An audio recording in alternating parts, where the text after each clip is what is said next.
Hello and welcome to my podcast. Do me a favor, subscribe to the John Keim Report wherever you get your podcasts. If you're watching on YouTube, hit that like button, hit that subscribe button. You can find us there as part of Ampire Media. That's Ampire. Always much appreciated when you tune in. And don't forget, you can read my work on ESPN.com. And also, the John Keim Report is presented by AAA. And for you Gold members, going to be doing our weekly private Zoom session starting up next week because next week is game day week. So almost likely going to be on Friday this week. It may shift days, sometimes Thursday, sometimes Friday, but next week I think it's going to be on a Friday. But I will let you know for sure sometime early next week. But anyway, so the Gold members starts up next week. If you want to become a Gold member, go to the Ampire Media YouTube page, see the word join, click on that, go from there, et cetera, et cetera, et cetera. So let's get to the Commanders practice or just Commanders update, right? But I'm going to start with the Dallas Cowboys update because, by the way, before I do that, don't forget, chubbyshorts.com. Don't forget, you can get this shirt. You can get $10 off at chubbyshorts.com/Keim. When you go over there, there's all sorts of stuff. You got shorts, you got everything with anything you want with Commanders logos, with the shorts, with swim trunks, with the shirts. chubbyshorts.com, $10 off. chubbyshorts.com/Keim. Let's get to Micah Parsons. How about that? Who saw that coming? And by the way, in a minute, I'm going to tell you about a receiver who's going to be visiting Washington next week. And could he be obviously he's in play for the Commanders. He could add to the depth here. But let's start with Micah because that's the big news and that impacts the Commanders in a very, very big way. So the first thing you say is, okay, he's not in the division twice a year now. You only get to see him this year. You only get to see him once. Some years you may not see him at all. That's a good thing. But the flip side is, a team that you probably were going to, if you end up in the playoffs contending for a Super Bowl, the Green Bay Packers are probably going to be a team that's going to be there as well. They had a good defense that just got a lot stronger because they got what they needed the most, which is a pass rusher. So, that's the other way. To me, I look at it like a team that you're fighting for the division, for the NFC supremacy for, just got a lot better. I don't know where Dallas would have been this year. I don't know that Dallas would have been all that. I think they would be good, but you didn't view them as a Super Bowl contender, but who knows? But that's what I know is that Green Bay did. But again, he's out of the division twice a year, and it just made a division opponent weaker in that area for sure, weaker as a defense for sure. Even they got Kenny Clark back. Not the same thing here, folks. So you got weaker defensively, and what you have to do to get to the Super Bowl is first make the playoffs. So does this make it easier to maybe sweep Dallas? We'll see, because this team, as you know, it's not easy to do, but it does make the task just a little bit easier. And so that's a good thing. So to get to the Super Bowl, you get in the playoffs, you're going to have to probably contend with Green Bay, but to get there, you'd have to contend with Micah Parsons. Now you only do it one less time this year. I will say though, they do have to face him in week 2, so he's still going to impact their season. But this is where having Laramie Tunsil is a big help. Now, the other thing that remains to be seen is how does Green Bay use him? Do they use him the same way Dallas did, which is moving him all around? That's how Dan Quinn did it. It's because it's not a lot. Okay, yeah, you got Laramie Tunsil. Well, if you're Green Bay, do you always want him against Laramie Tunsil? Well, no, you're going to test the rookie. Assuming Josh Connolly is out there. Maybe it's Andrew Wiley. We don't know. But, the way they were doing some rotations earlier this week, or even, earlier this week or even late last week, Wiley was going in there first. I don't know if that's going to be that way when the season opens. It wouldn't surprise me just because he's a veteran, but I really liked how Connolly has improved. Bottom line, though, if you're Green Bay and Connolly's in there, or even if it's Andrew Wiley, I don't care. That's who Micah Parsons is probably going to go up against a decent amount. So he's still going to be someone they have to contend with, and now you have to contend with them with a better defense this year, that is. So now Dallas gets 2 first-round picks. Is that really going to help them? I mean, they're going to be late. In an ideal world for Green Bay, those are late first-round picks. So if so you're getting 2 low first-round picks most likely, plus you got Kenny Clark, solid defensive tackle. So, and that's something they clearly would need. But guys like Parsons are game changers. and they just lost a game changer. Now, I'm sure people are wondering why wouldn't Washington go after him? First of all, they don't the cap room this year. I don't think they have. But the other, that's a lot. That's a lot of capital. And I like one thing I know with listen, if you can get a game changer and you have to do it, you do it, right? But I don't know where they were at with all that. We do know that Dan Quinn coached him in Dallas, so he knows everything about Micah Parsons. But what we know is he's going to Green Bay. The other thing I want to point out too is how Dallas handled this negotiation with him compared to what Washington did with Terry McLaurin. Now, Jerry Jones, to me, like this kind of a masterclass in how not to handle a player because he, for the most part, skipped the agent, Dave Mulgeta. Now there were some talks late. I think it was a lot more contentious for sure.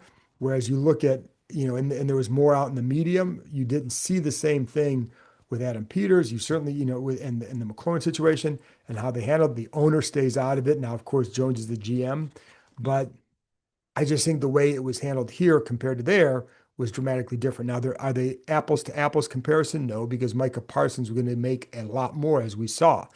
But you're still talking about a holdout situation, how you handle it, and then what that says. And Dallas was clearly didn't want to go to a certain amount for whatever reason. But I do think the way it went down, it was impacted by how Jerry Jones and the Cowboys handled it from the jump way back when he bypassed the agent. That's a hard thing to do, especially for guys that are loyal to their agents. But anyways, so and here it ends up with Terry McLaurin being thrilled and happy to be back, even if the deal isn't quite what maybe he was seeking. He's happy. And so you have a happy player, very good player coming back here in Dallas. You have a pissed off star now happy that he's in Green Bay.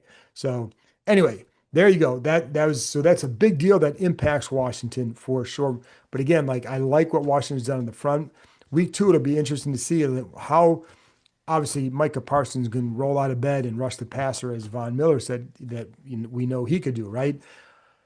But how are they going to incorporate him? Like, are they going to be fully using him the way they will eventually? But the bottom line is you can still put him out there and he's going to be dangerous. So it's going to be a problem regardless. And I think that'll be something to watch for sure for that game. Anyway, let's get to Jaylen Lane. So that was one of the topics. He was one of the topics today. And I'm going to get to the receiver and the other receiver in a minute.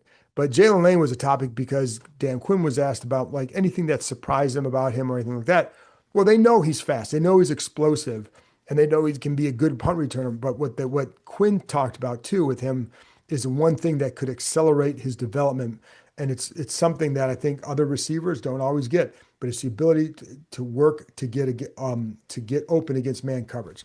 Guys can get open versus zone. You're going to a spout, but you need to get open versus man coverage. So that's something he's been working on now. He's worked a lot in the slot. That'll be his main thing, I would think, but they've also worked him outside just to see. I think there's a growing feeling that he could do more outside than maybe originally anticipated when he was drafted. And a lot of that goes back to your work against man coverage. And as Quinn pointed out, most college teams don't play a lot of man. So you're not going to see man coverage all that often. So it's a lot different when you get to the NFL. You do have to learn how to get off the line against that, and it's not easy. One of the things that helps Lane is he's a sponge. So with his punt returns, he talked to Brian Mitchell a lot, and he still does.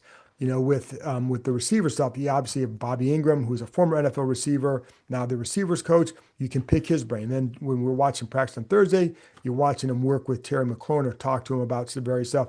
And they do a lot of stuff working to get off the line. And just, even today I was watching some of the work with the receivers where they're working to get open at the top of route against man coverage. So, just the way you lean in and pop out. Basically, if you're a basketball player, you know that you're going down to the block. You're going to take your defender down the block, put your shoulder in and pop back out. It's essentially what they were doing. So they work on a lot, and that's what Quinn said has really kind of accelerated his development is that area. So, what that means for this season, we'll find out. But I do think he's a guy that I feel pretty good about what he can do as that he can make a contribution as a punt returner and in some role as a receiver. I'm not expecting a ton because you've got three guys ahead of him with at least three guys, and they with Noah Brown, Debo, and then obviously Terry, and then it's a matter of like how they're going to use Luke McCaffrey, in what capacity. Like they do like his competitiveness. Problem is, you've got to go out there and produce. Will he do that? So, but that's so with Lane, I do think he can get there, and he's going to be he's going to be active. He's going to be a punt returner. But that so he's a guy that I think is somebody to watch. But been a pleasant develop. Has been a pleasant surprise at how he's developed this spring or this summer, and it goes back to I think a willingness to be coached. His dad was a high school. His dad was a coach or is a coach. And so like that matters as well, right? So I think you're used to getting coached and seek that. And it appears to have helped his development. So the receiver coming to town for a visit is Kendrick Bourne. So he was released by New England. He's a guy he's played in the league. He's 31 years old. Played for San Francisco from 2017 to 20. So Adam Peters was out there as an assistant GM when he was there. Well, the other team that's looking at him is of course San Francisco. Now, is he some budding Pro Bowl player? No, but he's been a solid receiver for a while. I think with New England last year, he had like 28, 30 catches, something like that. So my understanding of him is good locker room guy, good energy, versatile receiver, can play inside, can play out. So he can run routes from all three spots. That's key. So here he would provide depth. But his visit again is on Tuesday, so we'll see what happens there. But he does have familiarity with Adam Peters, has familiarity with him, but he has familiarity with San Francisco, Kyle Shanahan, that staff, etc. So just something to watch for sure. But he would be a good addition here because he can play. And I think they need another receiver in that back half in case, listen, man, Noah Brown's had durability history. McLaurin could be limited. I don't know how much he's going to be limited because I think he's going to want to play a lot, but you want to, you may want to rotate him a little bit more early on. So you want to get someone else in there that you have confidence in who can do things, whether it's Bourne or someone else. But here's the other thing. So the other part I want to talk about is what the receiver room looks like now compared to last year. And there's a lot of talk about like, oh no, the depth there, and they only have 5 guys there, and they have 3 on the practice squad. But last year, you look at the room compared to last year and how different it looks compared to this year, and the angst about last year's class. The whole thing was who's going to be the number 2 receiver. Well, this year it's who's the 4th receiver or who's the 5th receiver, even like it. As far as, Lane and McCaffrey are the 4th and 5th, but who's going to be that? If something happens in one of the top 3, who's going to do what? And that's where if you get a guy like Bourne, you can add that. But here's what last year, again, it was all about the number 2 receiver. And it was Terry McLaurin and who, right? Who's going to be, and it was by committee, right? But then they just signed Noah Brown around this time last year. They had De'Ami Brown, Olamide Zaccheaus. Now, De'Ami hadn't done a whole lot in his career to that point. Zaccheaus was coming off a really bad year for him. Then you have Luke McCaffrey as a rookie and Byron Pringle. So if you look at the receiver room, they're in much better shape than they were a year ago at this same time. Now, you go to the end of the year, and obviously Noah Brown did a nice job. Well, he's back. Zaccheaus had a nice year. De'Ami had a nice finish. But there were a lot of parts of the year where he wasn't a big factor. So they are in much better shape. But if you can get a guy like Bourne, add another veteran like that, I think they'd feel a lot better because, you don't have that guy at the back end. We don't know, despite what I just said about Lane, we don't know what he'll do.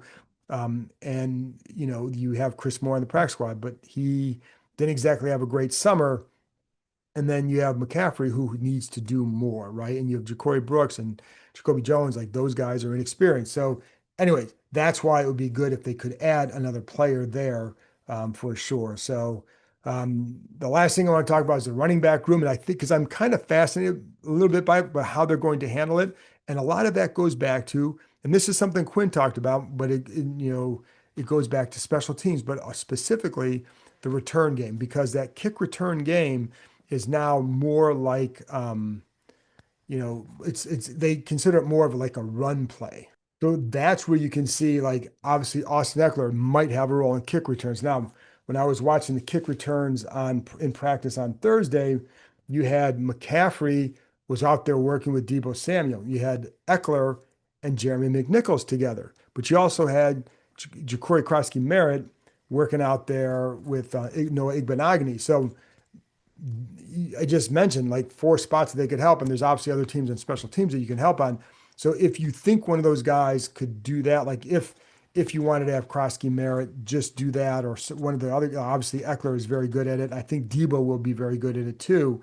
So it just depends on how they do that rotation, or do that, who they open up with out there. If it's Eckler and Deebo, or if it's McCaffrey and Deebo, or Eckler and Jeremy, whatever it is. So that's a way if you can keep the way to keep all 4 is to make sure they all have a role in somewhere, right?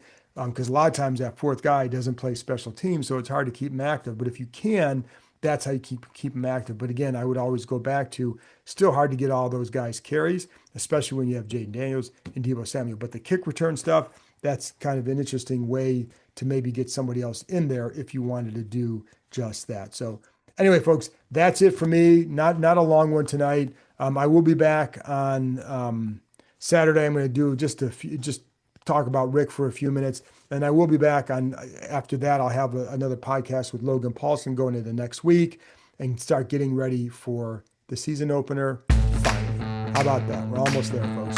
I appreciate you tuning in, and I will talk to you next time.